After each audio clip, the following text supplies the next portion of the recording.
ఇదిగోండి ఈ రోజు అయితే మార్నింగ్ వచ్చేసరికి ఇదిగోండి సెల్ఫ్ లో అయితే దేవుళ్ళు ఇవన్నీ తీసేసి నీట్ గా ఫ్రెష్ క్లాత్ తీసామన్నమాట. మమ్మీకి కొంచెం హెల్త్ బాగాలేదు, తమ్ముడు ఈ రోజు పూజ అయితే వేస్తున్నాడు అనమాట. ఇదిగోండి దేవుళ్ళన్నీ కింద సెల్ఫ్ లో పెట్టి ఈ సెల్ఫ్ మొత్తం నీట్ గా తుడిచేసి ఇలా కొత్త క్లాత్ అయితే వేస్తాం అనమాట. వీటిని కూడా నీట్ గా మళ్ళీ తుడిచేస్తాం అనమాట. తుడిచేసప్పుడు మంచిగా వీటికి మళ్ళీ బొట్టు పెట్టి సెల్ఫ్ లో అయితే పెడతాం. చూడండి నేనైతే ఇన్ని గిన్నెలు అయితే తోమానమాట, ఇంకొన్ని ఉన్నాయి అక్కడ, అవి కూడా తోముతున్నా. కన్నయ్య థ్యాంక్స్ నాన్న పూజ చేసినందుకు.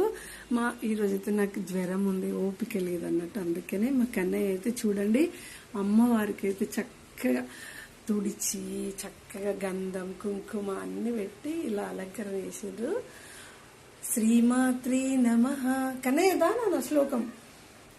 ఇంకా ప్రసాదం వచ్చైతే అటుకుల పాయసం చేసారు మా కన్నయ్య.